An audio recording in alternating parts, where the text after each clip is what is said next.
বিশ্বনবী সাল্লাল্লাহু আলাইহি ওয়াসাল্লামকে কি পরিমাণ মোহাব্বত করতেন, তারা সেখান থেকে শিখবে স্বামীকে কিভাবে সম্মান করতে হয়, স্বামীর কিভাবে খেদমত করতে হয়।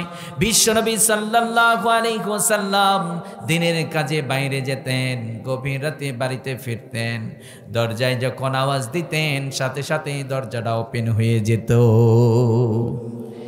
বিশ্বনবী সাল্লাল্লাহু আলাইহি ওয়াসাল্লাম একদিন খাদিজাতুল কুবরা রাদিয়াল্লাহু তাআলা আনহাকে জিজ্ঞেস করলেন, ও খাদিজা, আমি প্রতিদিন দরজায় নক করি, দরজায় নক করার সাথে সাথে দরজাটা ওপেন হয়ে যায়, আপনি গভীর রাত হয়ে যায়, আপনি ঘুমান না নাকি? বিশ্বনবী বলার পরে খাদিজাতুল কুবরা রাদিয়াল্লাহু তাআলা আনহা বলছেন, নবীজি, আপনি দিনের কাজের জন্য মেহনত করেন, কাফের মুশরিকরা আপনাকে অনেক কষ্ট দেয়, আপনার পিঠের মধ্যে উটের নাড়ি ভুঁড়ি উঠিয়ে দেয়, কাফের মুশরিকরা আপনার শরীরের মধ্যে আঘাত করে। ও নবী, আপনি যখন গভীর রাতে দরজায় নক করেন, আমি খাদিজা ঘুমাই না, দরজার মধ্যে পিঠ লাগিয়ে আমি দাঁড়িয়ে থাকি। সুবহানাল্লাহ। আপনি আওয়াজ করার সাথে সাথে আমি দরজা ওপেন করে দেই। সুবহানাল্লাহ। কি স্বামী ভক্ত ছিলেন! সুবহানাল্লাহ। কিন্তু আমাদের স্ত্রীদের অবস্থা কি? আপনি বিজনেস করে একটু গভীর হয়েছে না, একটু শীত বেশি, দরজায় নক করবেন, খুলবে না, ঘুমায় পড়ছে। অনেক সময় আপনার মা জীবিত থাকলে মা দরজা ওপেন করে দেয়।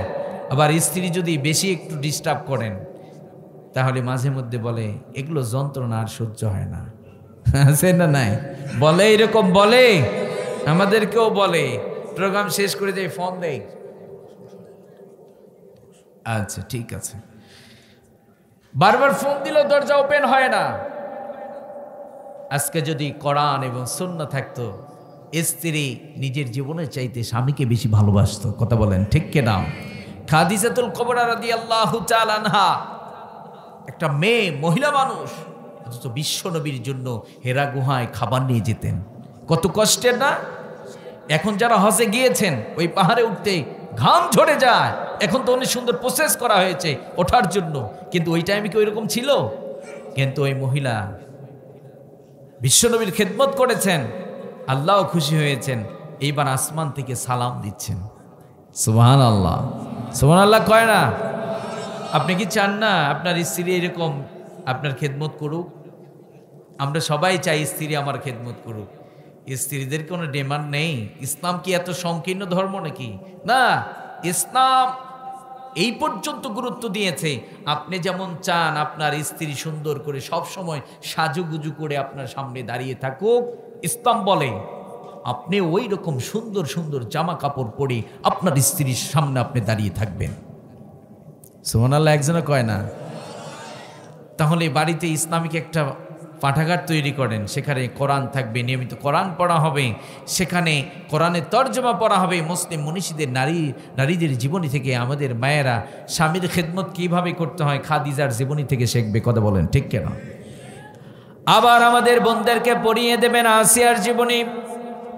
আসিয়ার জীবনী থেকে আমাদের বোনেরা শিখবে প্রতিকূল অবস্থার মধ্যে কিভাবে ইমানের উপর অটল অবিচল দাঁড়িয়ে থাকতে হয়। কথা বলেন।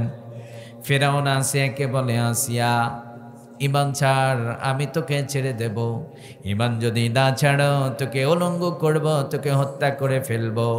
আপনারা বলেন তো, ফেরাউন ইমান নিতে পেরেছিল নাকি? সুমাইয়া রাদিয়াল্লাহু তাআলা আনহাকে হত্যা করা হয়েছে, কিন্তু ইমান নিতে পারে নাই। কথা বলেন।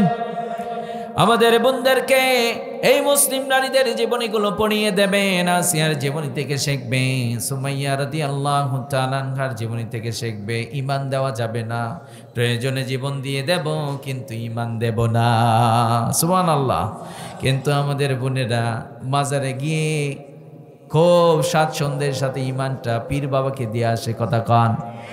সন্তান হয় না, মাজারে যায়, গিয়ে বলে, বাবা আমার সন্তান নেই, একটা সন্তান লাগবো। আছে না নাই? মুসলিম মনীষী নারীরা যাদেরকে আজও পৃথিবী স্মরণ করে, তারা জীবন দিয়েছে, ঈমান দেয় নাই। কিন্তু আমাদের বোনেরা ঈমান পেয়েছে। এই ঈমানটা নিজে মাজারে গিয়ে সেজদা করে, সন্তান চেয়ে শিরিক করে, ওখানে ঈমান দিয়ে আসার মুশরিক হয়ে বাড়িতে ফেরে। কথা বলেন ঠিক কিনা? এইরকম মাজার বাংলার জমিনে কম না বেশি? কম না বেশি? বাংলার জমিনে যদি ইসলাম কায়েম হয়ে যায়, আল্লাহর কসম করে বলছি, যেই ভণ্ড পীরের মাজারগুলো মুসলমানদের ঈমান চুরি করে, বাংলার জমিনে আর একটা মাজারও দাঁড়িয়ে থাকতে পারবে না। কথা বলেন ঠিক কিনা?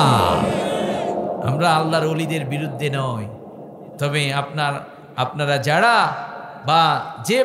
যাহারাই আজকে ওলিদেরকে পুঁজি করে মুসলমানদের ঈমান চুরি করছেন, কোরআন বিজয় হয়ে গেলে অথবা আমরা যদি সোচ্চার হয়ে যায়, তারা আর ঈমান চুরি করতে পারবে না। কথা বলেন ঠিক কিনা?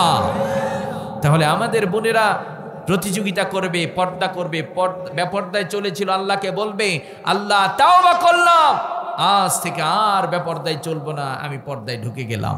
সুবহানাল্লাহ। এক নাম্বার কাজ কি গেল? আমরা তাওবা করব। দ্বিতীয় নাম্বার, রব্বুল আলামিন বলছেন, ওয়া জান্নাতিন আরদুহাস সামাওয়াতু ওয়াল আরদ।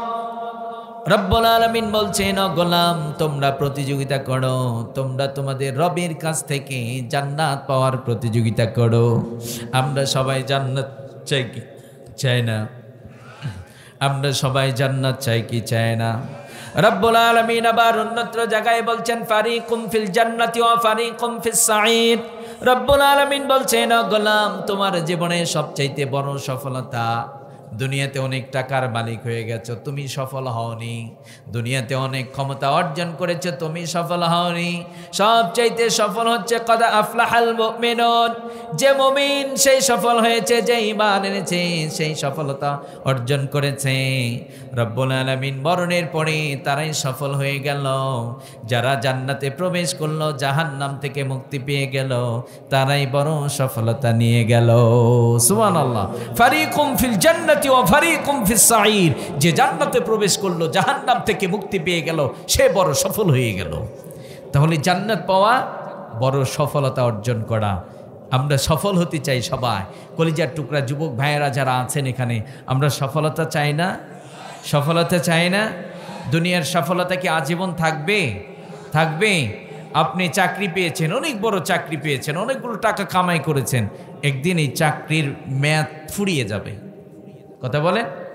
সরকার আপনাকে রিজেক্ট হিসাবে ঘোষণা করবে যে তোমার বয়স শেষ, তুমি আর চাকরি করতে পারবে না। তার মানে এটা ফুরিয়ে যায়, এটা থাকে না।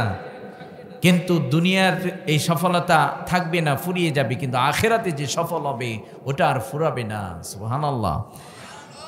তাহলে আমরা জান্নাত পাওয়ার প্রতিযোগিতা করব। এখন নামাজ না পড়ে জান্নাত পাওয়া যায় না? হ্যাঁ, নামাজ পড়তে হবে। শুধু কি নামাজ পড়লে জান্নাত? শুধু তাই না, নামাজ হচ্ছে জান্নাতের তালার চাবি। ঘরে যদি তালা লাগানো থাকে, চাবি না থাকলে খুলতে পারবেন? হ্যাঁ, তো জান্নাতে যাবেন, নামাজ রাখবো না? তাহলে নামাজ পড়ে আপনি জান্নাতে প্রবেশ করতে পারবেন।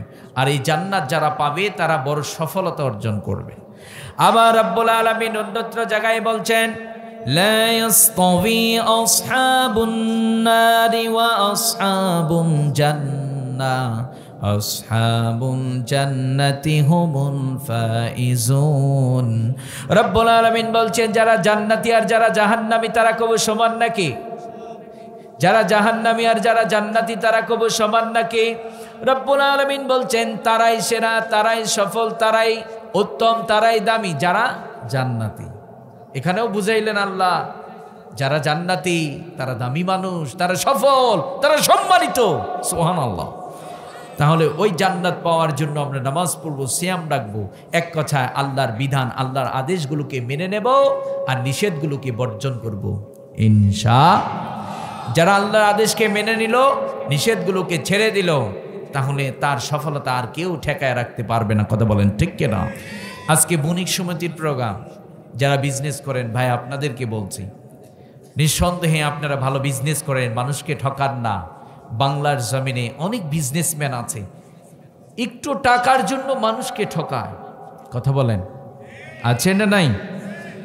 এই যে বললাম, যারা আদেশগুলো মেনে নেবে, নিষেধগুলো ছেড়ে দেবে, তারা বড় সফল, এই জান্নাতের মালিক তারাই হবে। আল্লাহ বলছেন, ওয়া আহাল্লাল্লাহুল বাইআ ওয়া হাররামার রিবা। আল্লাহ কি বলেছেন? তোমরা বিজনেস করো, বিজনেস হালাল করে দিয়েছি, বিজনেসের মধ্যে বারাকা আছে, এটা একটা আদেশ করেছেন, বিজনেস করো, এটা জায়েজ, এটা করা যায়, এটা হালাল, এখানে বারাকা আছে। ওই আয়াতের লাস্টে আল্লাহ কি বলেছেন? সুদি কারবারি করা যাবে না, এটা হারাম। তাহলে আপনি শুধু আদেশ মানবেন, নিষেধ মানবেন না, তাহলে সফল হতে পারবেন না। আদেশ মেনে নিতে হবে আর নিষেধগুলো বর্জন করতে হবে, আমরা যেন সুদি কারবারি না করি। আর বলি 2 নম্বর জিনিস না চালিয়ে দেই, আমরা যেন অজনে মানুষকে না ঠকাই। আপনি যদি মনে করেন ওজনে আমি মানুষকে ঠকিয়ে 2 টাকা কামাই করেছি, আপনি একটা বিষয় মাথায় রাখবেন, আপনি অন্যকে ঠকান না, নিজেই ঠকেছেন, নিজের কাছে নিজে ঠকেছেন আপনি। এই জন্য যারা বিজনেসম্যান আছেন আপনাদের জন্য দোয়া করছি, আল্লাহ যেন বিশ্বনবী সাল্লাল্লাহু আলাইহি ওয়াসাল্লামের সুন্নাহ অনুযায়ী বিজনেস করার তৌফিক দান করেন। আমরা যেন সুদি কারবারি না করি, আমরা যেন ওজনে মানুষকে না ঠকাই, 1 নম্বর বলে 2 নম্বর জিনিস যেন না চালিয়ে দেই, সিন্ডিকেট করে যেন জিনিসের দাম না বাড়িয়ে দেই, আল্লাহ যেন হেফাজত করেন, আমিন পড়েন। তাহলে 2 নম্বর কাজ হবে আমরা জান্নাত পাওয়ার জন্য প্রতিযোগিতা করব। এরপরে রব্বুল আলামিন বলছেন আরদুহাস সামাওয়াতু ওয়াল আরদ, রব্বুল আলামিন বলছেন গোলাম ওই জান্নাতটা কত বড় তোমরা জানো নাকি? আরদুহাস সামাওয়াতু ওয়াল আরদ, ওই জান্নাতটা হচ্ছে আসমান এবং জমিন পর্যন্ত বিস্তৃত। সুবিশাল জান্নাত তোমাদের জন্য আমি তৈরি করে রেখে দিয়েছি, সুবহানাল্লাহ। রব্বুল আলামিন তারপরে বলছেন উইদ্দাত লিল মুত্তাকিন, ও গোলাম এই সুবিশাল জান্নাত কাকে দেব তোমরা জানো নাকি? রব্বুল আলামিন বলছেন উইদ্দাত লিল মুত্তাকিন, যাদের একটা ডিগ্রি থাকবে, কি থাকবে? যাদের একটা সার্টিফিকেট থাকবে, যাদের একটা যোগ্যতা থাকবে, রব্বুল আলামিন বলছেন আমি তাদেরকে জান্নাতুল ফেরদাউস দেব।